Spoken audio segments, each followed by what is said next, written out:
নমস্কার, সবাই কেমন আছেন? আজ আবারও নতুন একটি ভ্লগ নিয়ে আমি অরিজিতা আপনাদের সামনে হাজির হলাম। আশা করছি আপনারা সকলেই খুব ভালো আছেন, সুস্থ আছেন, আর আমরাও আপনাদের ভালোবাসা আশীর্বাদে খুব ভালো আছি। আর আজকে সুইডেনে বেশ রোদ ঝলমলে একটা দিন। আর এখন তো প্রায় বাজে বিকেল 4টের মতন, কিন্তু বাইরেটা দেখতে লাগছে যেন ঠিক দুপুর 2টো। তবে ওয়েদারটা এখানে বড্ডই আনমনা, জানেন কেন মনে হয়? এই যে দেখছেন কালো মেঘটা, কিছুক্ষণ বাদেই এই মেঘটা কিছুটা ঘনিয়ে এসে বেশ খানিকটা বৃষ্টি নামাবে। আর এই কারণের জন্যে এত পরিমাণে ওয়েদারটা রকম ফের চলছে, যার জন্যে গাছের পাতাগুলোও যেন খুব তাড়াতাড়ি বেড়ে উঠতে পারছে না। তবে এই যে শুকনো গাছের ডালগুলোতে পাতাগুলো ধরে গেছে, এটা দেখেই যেন মনটা খুব ভালো লাগছে। সন্দীপন অফিস থেকে ফিরে বলল, চলো একটুখানি বাজার হাটগুলো কিছু সেরে আসি। তাই যাচ্ছি আর কি। আসলে দুজনের ছোট সংসার, প্রতিদিনই কিছু না কিছু কেনাকাটা লেগেই থাকে। তাই ভাবলাম যে আজকে বরং আমাদের বাড়ির থেকে কিছুটা দূরে একটা সুইডিশ শপ আছে, যেটার নাম হলো কুপ। আপনাদের ওখানে নিয়ে যাই। আমার ওখানে না একটা ফেভারিট সেকশান আছে, তাই আমি ওই দোকানটায় যেতে খুব পছন্দ করি। আর এই যে ছোট্ট হাঁসটাকে দেখছেন, এদের না আমি প্রতিদিন পাউরুটি খাওয়াই। তাই যখনই আমি এদের ভিডিও করতে আসি, এরা কখনোই কিন্তু আমার দিকে আর কামড়ানোর জন্য তেড়ে আসে না। এরা আমার বন্ধু হয়ে গেছে, জানেন। আর দেখছেন কি সুন্দর লাগছে না সবুজ মাঠটায়। ওই যে ন্যাড়া ন্যাড়া গাছগুলো দেখছেন, ওইগুলো থেকেও কিন্তু ছোট ছোট পাতা বেরোচ্ছে। আর এগুলো দেখেই না এত আনন্দ হয় যে কয়েকটা মাস এখন এই মোটা মোটা জ্যাকেট, টুপি, সোয়েটার, মাফলার এগুলোর থেকে রেহাই। পছন্দের যে জামাগুলো দেশ থেকে এত কষ্ট করে সমস্ত ট্রলির মধ্যে বয়ে নিয়ে এসেছি, সেগুলো অন্তত একটুখানি পরে বেরোতে পারবো। রংচঙে জামা, একটু সুন্দর সেজে গুজে অন্তত কানের দুল, হাতের চুড়ি, গলার হারগুলো অন্তত একটু কয়েকটা দিন বেরোবে। আর বাস স্টপটা পার করতে গিয়ে দেখলাম বাস স্টপের গায়ে কীরকমভাবে ড্যাফোডিল ফুলগুলো হয়ে আছে। দেখুন, এগুলো কিন্তু আপনা থেকেই হয়, জানেন। এখানকার কিন্তু কেউ এসে এর চারা পুঁতে দিয়ে যায় না। এগুলো না খুবই অযত্নে বেড়ে ওঠে, কিন্তু এত সুন্দর লাগে দেখতে। চারপাশে শুধু ফুল আর ফুল। বসন্তকালে এত হরেক রকমের ফুল রাস্তাঘাটে দেখা যায়, কি বলবো। বাস স্টপটা পেরিয়ে চলে এসেছি এখন দোকানের কাছে। দেখছেন, সাইকেল যিনি আরোহী ছিলেন, উনি অনায়াসে কেমন পেরিয়ে গেলেন, আর গাড়িগুলো দুদিক থেকে দাঁড়িয়ে গেল। এখানে কিন্তু কোনো সিগন্যাল নেই, শুধু জেব্রা ক্রসিং রয়েছে। আমি এখান থেকে যদি হেঁটে বেরোই, তাহলে কিন্তু একটা কেন, যদি আমার পিছনে 10টা গাড়িও আসে, তাহলে তারা সঙ্গে সঙ্গেই দাঁড়িয়ে পড়বে। আপনি এখানে যখন তখন অনায়াসে রাস্তা বেরোতে পারবেন। তাই তো নির্বিঘ্নে বয়স্ক মানুষ অথবা ছোট ছোট বাচ্চারাও এখানে রাস্তা চলতে ভয় পায় না, কারণ এখানে পথচারীদের খুব বেশি পরিমাণে সম্মান দেওয়া হয়। যত গাড়ি আসুক না কেন, রাস্তা পারাপার হওয়ার সময় কিন্তু আপনাদেরকে আগে তারা পেরোতে দেবে, তবেই কিন্তু গাড়িগুলি যাতায়াত করে। চলে এসেছি, এই জায়গাটার নাম হলো ব্যাকআপ ল্যান্ড। আগে আমরা এই ব্যাকআপ ল্যান্ডের কাছেই থাকতাম, কিন্তু এখন একটু দূরে চলে গেছি। আর এই দোকানটা আমার খুব পছন্দের দোকান, কারণ গরমকাল পড়ার আগেই এই দোকানে যে হারে ফুল এবং ফলের গাছের সম্ভার দেখা যায়, অন্য কোথাও তা দেখতে পাওয়া যায় না। দেখছেন, ছোট্ট একটা এপ্রিকট গাছে কত পরিমাণে এপ্রিকট ধরে আছে। দূর থেকে দেখলে তো মনে হবে আর্টিফিশিয়াল, কিন্তু কাছে গেলে দেখবেন একেবারে অরিজিনাল গাছ। আর দেখুন কি সুন্দর সুন্দর কালারের টিউলিপ এসছে। এখন আবার টিউলিপের সিজন চলছে, তাই বিভিন্ন দোকানগুলিতে এত রকমের টিউলিপ দেখা যায়। চলুন, চলে এসেছি দোকানটার কাছে, ঢুকবো ওই দোকানটায়। আর দোকানে ঢুকে প্রথমেই চোখে পড়লো বিভিন্ন রকমের সানস্ক্রিন। এখানে বাচ্চাদের জন্য আলাদা রকমের সানস্ক্রিন, আবার বড়দের জন্যও আলাদা রকমের সানস্ক্রিন কিন্তু এখানে বিক্রি হয়। এখানে সানস্ক্রিমের সঙ্গে সঙ্গে সানস্ক্রিন লোশন, সানস্ক্রিন স্প্রে অনেক রকমেরই পাওয়া যায়। আবার SPF ওলা সানস্ক্রিমের টেক্সচারের কিন্তু লিপ বামও বিক্রি হয়। দেখুন, সবই কিন্তু নিভিয়া কোম্পানির। ছোটদেরও সানস্ক্রিন পাওয়া যায় প্রচুর রকমের। গরমকাল যে আসতে চলেছে, এখানকার দোকানগুলোকে সেজে উঠতে দেখেই বোঝা যাচ্ছে। চলুন দোকানের ভিতরে যাই। তবে এখানে ছোট্ট ছোট্ট সানস্ক্রিন লোশনগুলোরই অনেক দাম, জানেন। আমাদের দেশে ওর চেয়ে বড় সানস্ক্রিন লোশনের অনেকটাই কম দাম পড়ে। একটা ছোট্ট সাইজের সানস্ক্রিন লোশন প্রায় ধরে নিন এখানে প্রায় 5 ইউরোর কাছাকাছি পড়ে, যেটা হলো ভারতীয় টাকায় প্রায় 450 থেকে 500 টাকার কাছাকাছি। আর এই সেকশনটার কথাই আপনাদের বলছিলাম। কেন পছন্দ জানেন? কারণ এখানে এত কিউট কিউট জিনিস পাওয়া যায় এত কম প্রাইসে। এই দোকানে আসলেই আমাদের অনেকটা সময় এই সেকশনটাতেই কেটে যায়। এই যে দেখুন, লেখা আছে আন্ডার 20, মানে এখানে 2 ইউরোর নিচে সমস্ত জিনিস পাওয়া যাবে।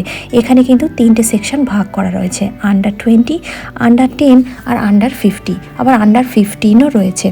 চলুন আন্ডার 20তে কী কী রয়েছে আগে দেখি। একটা জিপার বোতল দেখুন, প্রথমেই ঢুকে পছন্দ হয়ে গেল।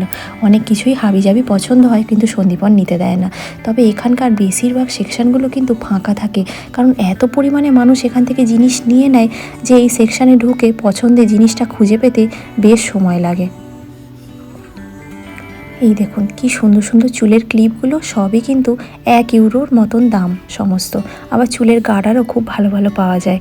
এখান থেকে কত ক্লিপ কত গার্ডার যে কিনে নিয়ে গেছি তার কোনো ঠিক ঠিকানা নেই, কিন্তু প্রতিবারই যখন আসি তখনই কিছু না কিছু নতুন চোখে পড়েই যায়। দেখুন বেকিং কাপগুলো কি কিউট দেখতে না। এই কাপের মধ্যে যেমনই কেক থাকুক না কেন, কাপগুলো দেখেই এত পছন্দ হবে, কেক খেতে এমনিই মন চাইবে।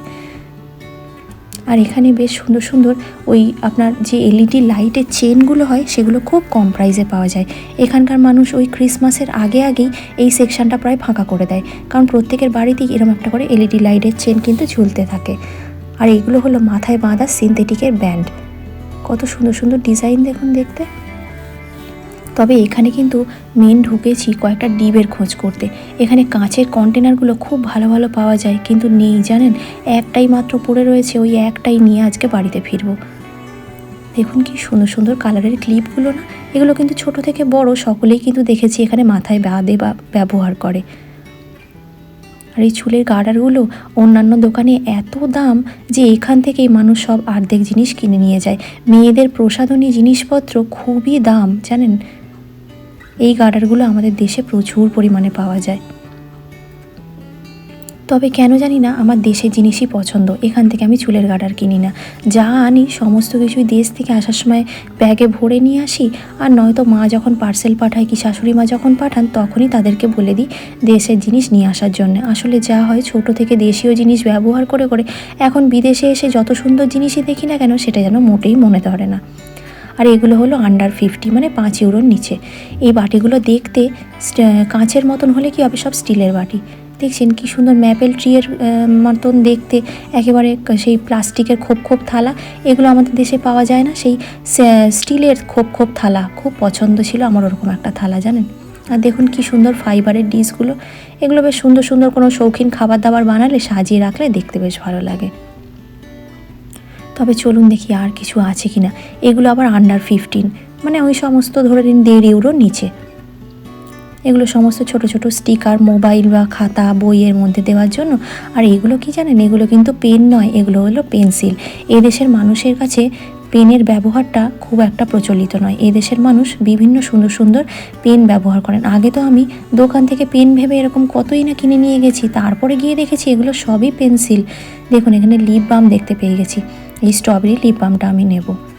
চলুন, এটা প্রায় 1.5 ইউরোর কম, অনেকটাই কম প্রাইসে পেয়ে গেছি। আর এগুলো হলো গিফট দেওয়ার বিভিন্ন রকমের ব্যাগ, যেগুলো সুইডেনের পতাকা আঁকা লেখা রয়েছে গ্রতিস। গ্রতিস মানে হলো, কথার অর্থ হলো গিফট। চলুন, হ্যাঁ সন্দীপন ওদিকে কার্ডটা নিয়ে পালাচ্ছিল জানেন, কারণ এই সেকশনটায় ঢুকলে আমি এত বেশি কেনাকাটা করে ফেলি, তাই ও কার্ডটা নিয়ে পালিয়ে গেছিলো ওই লিপ বামটা আমায় কিনতে দেবে না বলে। আর এদিকে দেখুন কি সুন্দর সুন্দর জিনিস চলে এসছে, যেহেতু সামনে সামার আসছে, আর সামারের সময় সুইডিশদের সবচেয়ে বড় অনুষ্ঠান হলো বা ফেস্টিভ্যাল হলো মিড সামার। মিড সামারের জন্য কিন্তু দোকানগুলো কীরকম সেজে উঠছে, ছোট ছোট সুইডেনের ফ্ল্যাগ, তারপরে বিভিন্ন রকমের হ্যান্ড কারচিপ, আর তার সাথে সাথে সুইডেনের পতাকা আঁকা বিভিন্ন রকমের সোলার প্লেট। কারণ মিড সামারের সময় কিন্তু প্রচুর বারবিকিউ করেন এখানকার মানুষ, বাইরে বসে খেতে খুব পছন্দ করে, তাই এখানে সমস্ত ওই ন্যাপকিনগুলো আর প্লেটগুলোতে একেবারে সুইডেনের পতাকা আঁকা রয়েছে। তবে মিড সামারের ফেস্টিভ্যালটা কীভাবে সেলিব্রেট করা হয় সেটা আমি আপনাদেরকে অবশ্যই শেয়ার করব। খুব সুন্দর গান গায়, তারপরে মিড সামারের জন্য রিদ তৈরি করে সেগুলো মাথায় বেঁধে খুব সুন্দরভাবে নাচে।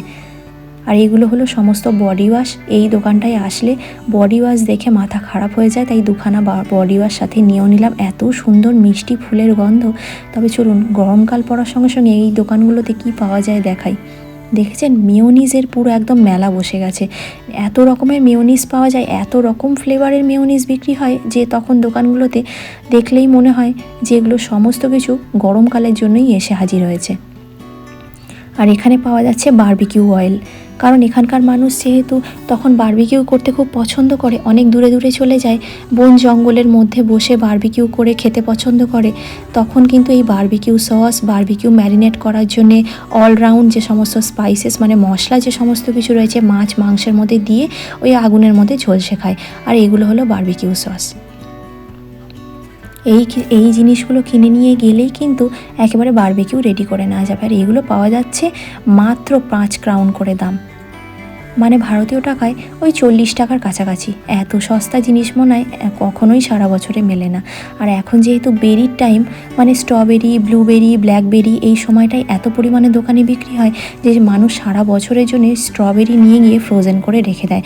কারণ বছরের অন্য কোনো সময় এত ফ্রেশ আর এত কম দামে স্ট্রবেরি বা অন্যান্য বেরিগুলো কিন্তু মেলে না। আজকে আমি একটা ব্লুবেরির বক্স নিয়ে যাব। ব্লুবেরিটা টক হোক, কিন্তু খেতে খুব একটা খারাপ লাগে না। ব্লুবেরির দাম কিন্তু এদেশে এসে আমি এতটাই কম পেয়েছি। তো আমি ব্লুবেরি পিকিংয়ে যাওয়ার খুব ইচ্ছা আছে, জানেন। সব জায়গায় ব্লুবেরি পিকিং করতে দেয় না, তবে ব্লুবেরি পিকিং কিন্তু হয়। দেখেছেন সুইডিশ দোকানে কি দেখতে পেলাম, সেটাও আবার নারকেল। আমি তো ভাবতেই পারিনি, প্রথমে তো চিনতে পারিনি, তারপরে সামনে গিয়ে দেখলাম সুন্দর নারকেল, আবার জল নড়ছে ভিতর থেকে। তবে এক একটা নারকেলের দাম ভারতীয় টাকায় 180 টাকার কাছাকাছি, মানে 2 ইউরোর মতন করে এক একটা দাম। তবে সুইডিশ দোকানে নারকেল দেখে সত্যিই খুব অবাক হলাম, কারণ ইন্ডিয়ান দোকানগুলিতেই কিন্তু একমাত্র নারকেল পাওয়া যায়। আবার এই দেশে একটা জিনিস বেশ ভালো বিক্রি হয়, যে কোনো ধরনের ফল, মানে ধরুন কলা, আপেল, এরকম ধরনের ফলগুলোকে সমস্ত শুকিয়ে এরকমভাবে ড্রাই ফ্রুটসের মধ্যে করে বিক্রি হয়। এখানকার মানুষ দইয়ের মধ্যে এরকম কলা, শুকনো করা কলা, তারপর ড্রাই কলা, ড্রাই অ্যাপেল, এপ্রিকট, আঞ্জির যেটাকে বলে সেই জিনিসটা, এইগুলো কিন্তু দিয়ে খেতে পছন্দ করে। এমনকি এখানে ড্রাইড ম্যাঙ্গো, তারপরে দেখছেন অ্যাপেল লেখা রয়েছে ওপরে, ড্রাইড ব্যানানা, এই সমস্ত কিছু কিন্তু এই ড্রাই ফ্রুটস হিসাবে এগুলো খেতে খুব পছন্দ করে। তবে আমি এখান থেকে একটা ডিসিডেড খেজুর নিলাম।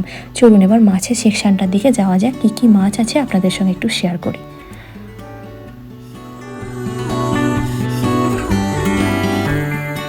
ওই যে দেখুন লেখা আছে স্ক্যালিউর। সুইডিশ ভাষায় স্ক্যালিউর কথার অর্থ হলো সি ফুড। আর সি ফুডের সেকশানেই কিন্তু পাওয়া যায় বিভিন্ন রকম সাইজের চিংড়ি মাছ। অনেক দিন থেকেই চিংড়ি মাছের একটা প্রিপারেশান মাথায় ঘুরছে, এই জন্য ভাবলাম যে আজকে ছোট ছোট চিংড়ি মাছের থেকে একটু বড় যে ছাড়ানো চিংড়ি মাছগুলো হয় প্যাকেটের, সেটাই নিয়ে যাব। ওই যে দেখুন ভিতরে বড় সাইজের প্যাকেটের চিংড়ি মাছটা দেখতে পাচ্ছি, ওটাই আজকে নেব। ওটা প্রায় ওই 400 গ্রামের মতন রয়েছে ছাড়ানো চিংড়ি মাছ তো। আর এখানে যেহেতু লেবার কস্টটা অনেকটাই পড়ে যায়, সেই জন্য এই চিংড়ি মাছের প্যাকেটগুলোর দাম বেশ ভালোই হয়। তবে আমাদের দেশে এর চেয়ে কমেই কিন্তু এই বড় বড় চিংড়ি মাছগুলো পাওয়া যায়। আর এগুলো হলো স্যামন মাছ। এক একটা স্যামন মাছের ফিলে রয়েছে 1 কেজি করে। পুরো বড় বড় স্যামন মাছগুলোকে এইভাবেই ফিলে করে কেটে দোকানে চলে আসে। এগুলো এক একটা 1 কেজি রয়েছে, আবার এক একটা 1 কেজির অনেকটাই ওপরে রয়েছে। যেহেতু কয়েকদিন আগে সুইডিশ দোকান থেকে অফারে পেয়েছিলাম বলে দুটো চিকেনের বড় বড় প্যাকেট নিয়ে গেছিলাম, তাই আজকে চিংড়ি মাছটাই শুধু নেব। অন্য একদিন এসেই স্যামন মাছের ফিলে একটা নিয়ে যাব। এটা প্রায় 1.5 কেজির কাছাকাছি, জানেন, অনেকটাই মাছ হবে। আর ফ্রিজে এতটা মাছ রেখে দিলে কি হয়, মাছের টেস্টটা নষ্ট হয়ে যায়। একেই এগুলো ফ্রোজেন, আবার রেখে খেলে খুব একটা ভালো লাগে না, তাই অন্য দিন নিয়ে যাব। তবে এই মাছগুলোর দাম অনেকটা করে হলেও এই মাছগুলো খেতে বেশ ভালো লাগে। আর এইগুলো হলো চিংড়ি মাছের কেক। দেখুন কাঁচা চিংড়ি মাছ দিয়ে তৈরি কেক। এখানকার মানুষ কিন্তু এই কাঁচা চিংড়ি মাছটা একদমই রান্না করে খেতে জানে না, তাই এই কাঁচা অবস্থাতেই জাস্ট নুন জলে চোবানো থাকে, তুলে একদম ডিরেক্ট পাউরুটি মধ্যে দিয়েই স্যান্ডউইচ হিসাবে খেয়ে ফেলে। আর 400 গ্রামের ওই চিংড়ি মাছের প্যাকেটটার দাম ওই লেবার কস্ট সমেত পড়লো প্রায় 1100 টাকার কাছাকাছি। আর ওই যে আপনাদের স্যামন মাছের বড় বড় ফিলেগুলো দেখালাম, ওই স্যামন মাছের ফিলেগুলো 1 কেজির দাম প্রায় 1600 টাকার কাছাকাছি ভারতীয় টাকায়, মানে ওই 18 ইউরোর মতন। আর এগুলো হলো টর্ক মাছের ফিলে, এগুলোর দাম আরোই অনেকটা কম। আর এই মাছের ফিলে নিয়ে গিয়ে বাড়িতে ফিশ ফ্রাই করে খাওয়া যায়, খেতে বেশ ভালোই লাগে। আবার এই মাছের কিন্তু পুরোপুরি মশলা মাখিয়ে একদম কর্নফ্লাওয়ার বিস্কিটের যে কোট করা থাকে ওগুলোও প্যাকেটে রেডি করা থাকে, জাস্ট নিয়ে গিয়ে ভেজে নিলেই হয়। মশলা সেকশনটায় ঢুকেছি একটা মশলার খোঁজে। দেখুন আপনাদের একটা জিনিস দেখাই, এই যে সান্তা মারিয়া ব্র্যান্ডটা, এটা কিন্তু সুইডেনের নিজস্ব ব্র্যান্ড। তবে কি পাওয়া যাচ্ছে দেখেছেন, তন্দুরি মশলা। নিচে লেখা আছে ইন্ডিয়ান স্টাইল, মানে সুইডেনের ব্র্যান্ড হলেও ইন্ডিয়ান মশলাকে কতটা প্রায়োরিটি দিয়ে তৈরি করা হয় এবং এখানকার দোকানগুলোতেও বিক্রি হয়। তার মানে সুইডিশ মানুষ কিন্তু ইন্ডিয়ান মশলাই ব্যবহার করে মাছ মাংস তৈরি করেন। সত্যি এটা কি কম গর্বের ব্যাপার বলুন? বিদেশে এসেও আমাদের দেশীয় জিনিস বিদেশি জিনিসের গায়ে বড় বড় করে লেখা আছে, এটা দেখেই খুব ভালো লাগে। চলুন মশলার সেকশান থেকে দুটো ওই পেপার মিক্স কিনলাম, আর একটা সি ফুড ম্যারিনেটের জন্য একটা মশলা কিনে নিয়ে এখন বিল কাউন্টারে দাঁড়িয়ে বিলটা করে নিয়েছি। অনেকটাই সময় হয়ে গেছে জানেন, দোকানগুলোতে আসলে ঘুরে দেখতে দেখতে কি কি জিনিস আছে, আবার সব জিনিসই তো ট্রান্সলেট করে করে দেখতে হয়, যে সবই তো লেখা থাকে সুইডিশ ভাষায়, ওই জন্য না একটু দেরি হয়ে যায়। আর আজকে রান্নাটা করে আসিনি, চলুন বাড়ি যাই, ঝটপট করে রাতের রান্নাটা সেরে নেব। এখানকার দোকানগুলোতে একটাই সুবিধা জানেন, লাইনে দাঁড়িয়ে বিলটা করতে হয় না, নিজের থেকে বিলটা করে নেওয়া যায়। এই জন্য যত দেরি হোক না কেন বিল কাউন্টারে দাঁড়িয়ে সময়টা আর বেশিক্ষণ নষ্ট হয় না। এবার বাড়ি যেতেই যতটুকু টাইম। আকাশটা প্রায় মেঘমুক্ত, এটাই ভালো লাগে। যদি এখন ঝমঝমিয়ে বৃষ্টি নামতো, দুজনকেই ভিজে ভিজে বাড়ি যেতে হতো। চলুন বাড়ি গিয়েই ঝট করে আগে প্রথমে রান্নাটা আগে বসিয়ে দিই। আর এইদিকে এসেই আগে সন্দীপনকে জিজ্ঞাসা করলাম, ও বললো যা হোক বানাও। তাই ভাবলাম সয়াবিন রয়েছে, অনেক দিন সয়াবিন বানিয়ে নিই, একটু সয়াবিন আলুর তরকারি বানাবো। আর এইদিকে সব থেকে পছন্দের জিনিসটা বানাচ্ছি, সেটা হলো ধনেপাতা আর কাঁচা লঙ্কা কুচিয়ে রেখেছি, আর বেশ খানিকটা পোস্ত বেটে রেখেছি। সুইডেনে আমরা প্রচণ্ড পরিমাণে পোস্ত খাই, এখানে পোস্তর দামটা অনেকটাই কম। তাই এখন পোস্তর বড়াও বানিয়ে নিচ্ছি। এর মধ্যে একটু কুচনো কাঁচা পেঁয়াজ দিলেও ভালো হতো, সন্দীপন আবার খেতে চায় না।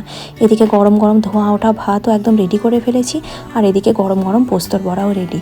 পোস্তর বড়া গরম থাকার সাথে সাথে ভাতটাও যেন গরম থাকতে হবে। খাবার গরম হলেই কিন্তু তার স্বাদটা একদম অন্যরকম হয়ে যায়। চলুন তাহলে ডিনারটা করতে বসি। আর আপনাদের বাইরের চেহারাটা একবার দেখাচ্ছি, দেখুন সন্ধে এখনও পর্যন্ত হয়নি, বাইরের আলোগুলোও জ্বলেনি, ঝমঝমিয়ে বৃষ্টি পড়ছে। খুব টাইমে বাড়ি ঢুকে পড়েছি, নয়তো দুজনেই ভিজে যেতাম। এখন বাজে প্রায় রাত্রির 8টা, কিন্তু বাইরেটা দেখে একদম বোঝার উপায় নেই। গরমকাল আসছে, তাই দিনটাও অনেকটাই লম্বা হয়ে যাচ্ছে। চলুন তাহলে ভিডিওটাও তাহলে আজকে এখানেই শেষ করছি। সবাই ভালো থাকবেন, সাবধানে থাকবেন। ভিডিওটা কেমন লাগলো আমাকে অবশ্যই ছোট্ট একটা কমেন্ট করে জানাবেন। ভালো লাগলে একটা লাইক করে দেবেন। আমার ভিডিওগুলো যদি আপনাদের ভালো লেগে থাকে, তাহলে আমার চ্যানেলটি সাবস্ক্রাইব করে অবশ্যই আমার পাশে থাকবেন। আর ভিডিওটি যদি আপনাদের মনের খুব কাছাকাছি হয়, তাহলে বন্ধু বান্ধব আত্মীয় স্বজন সকলের সঙ্গে শেয়ার করে নেবেন। সবাই খুব ভালো থাকবেন, সাবধানে থাকবেন।